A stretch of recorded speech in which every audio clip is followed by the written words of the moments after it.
Welcome to Talaine's Kitchen.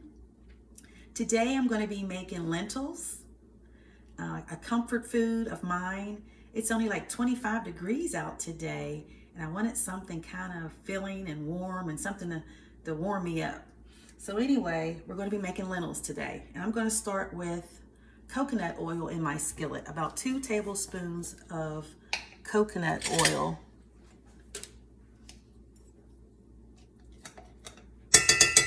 2 whole tablespoons, because it's going to have a coconut flavor to it. Okay, so we're going to get coconut oil to melting in here, and I am actually going to be using a Instapot today. I found that with beans and lentils, legumes, and things like that, they have something in it called lectins.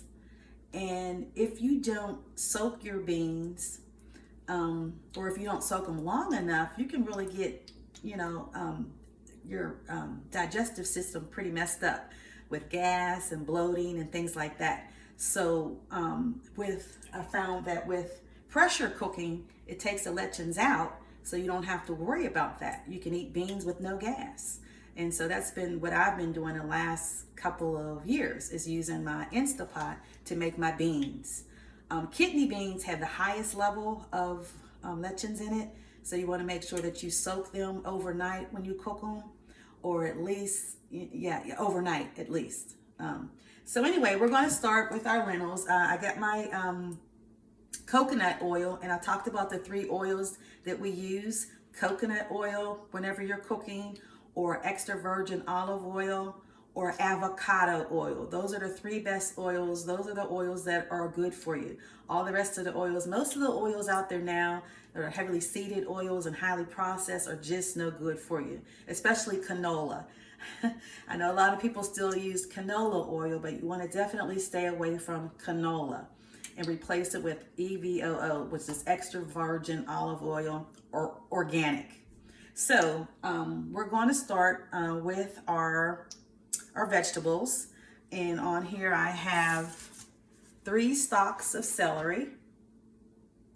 And with celery, the leaves on the celery have the most flavor. So you want to chop up the leaves of the celery as well. Don't discard the leaves, because that has a lot of flavor. Celery is very good for you as well. And then I have 1 large carrot diced. I have 2 cloves of garlic diced. And so we're going to get those in a pan.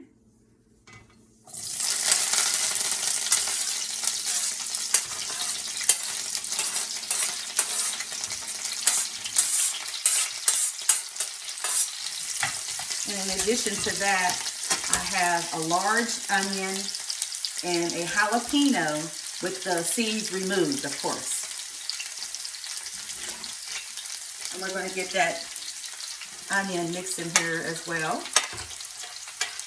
And I talked about before, I love a good red onion. To me, I think it's the most flavor.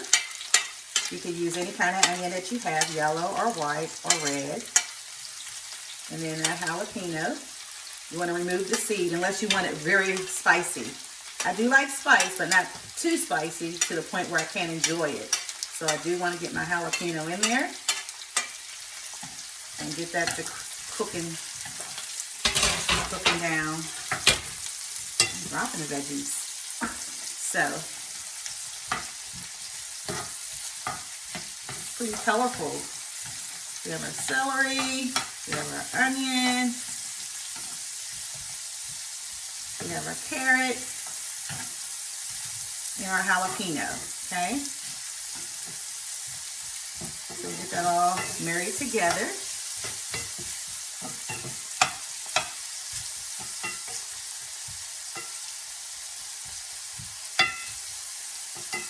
Let's talk about our spices that we're going to be using today. We're going to use a tablespoon of curry powder, a tablespoon of ground cumin. Cumin and curry. Sorry.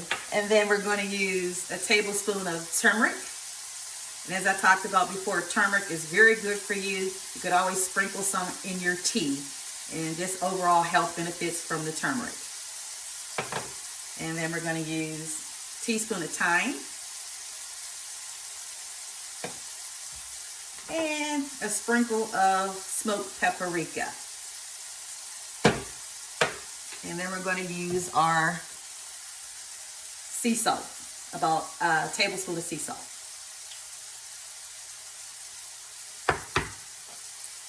So get those in here. Turmeric. And I'm one who eyeballs my spices. Just eyeball it. Put them all in here. The curry. Curry and coconut go very good together. Kind of reminds me of a tropical dish. Cumin.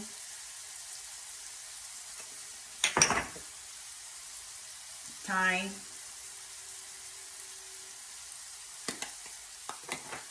And we give it a little swizz of black pepper.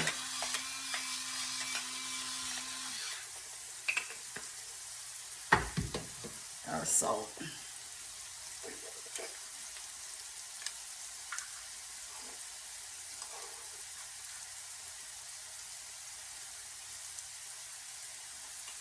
Okay. So we got that all married in here. It's starting to smell really good.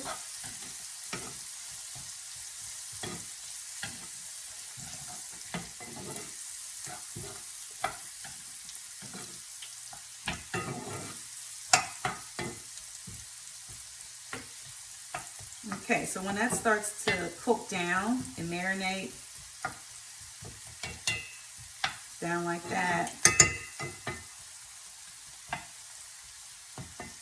I'm going to add my tomato paste. And tomato paste is going to thicken up the recipe. We don't want it too thin. It's kind of like a stew. It's going to be a stew and not a soup, not too runny. So we're going to add, this is the tomato paste I got from Aldi, and it is 6 ounces of tomato paste that we're going to add to our veggies.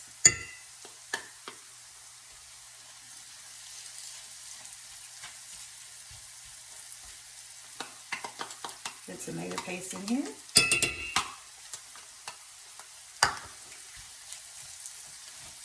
And then continue to stir.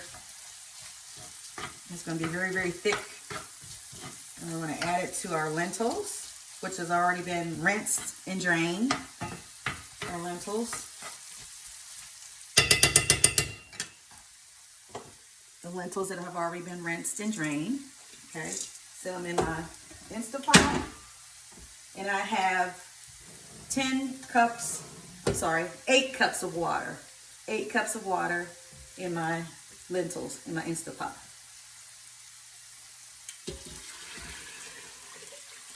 Eight cups. And so these veggies and this tomato paste is going to continue to cook in our Instapot. So we don't have to do it too long. Just enough to get it cooked down somewhat.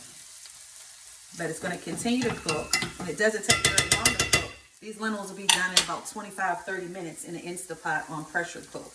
So I'm going to go ahead and add the veggies to our lentils.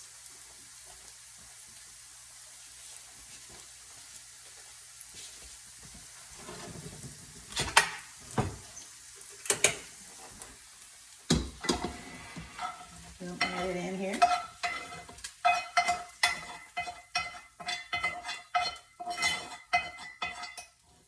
And give it a stir.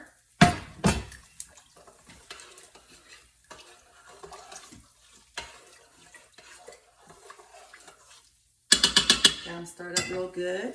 And then we're going to put our lid on our Instapot.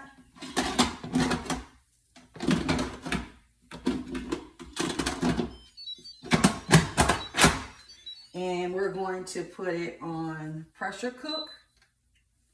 And we're going to let that cook for about 35 minutes. And we're going to come back and show you what it looks like. We'll give it a taste and let you know what I think. All right, we'll see you in just a little bit.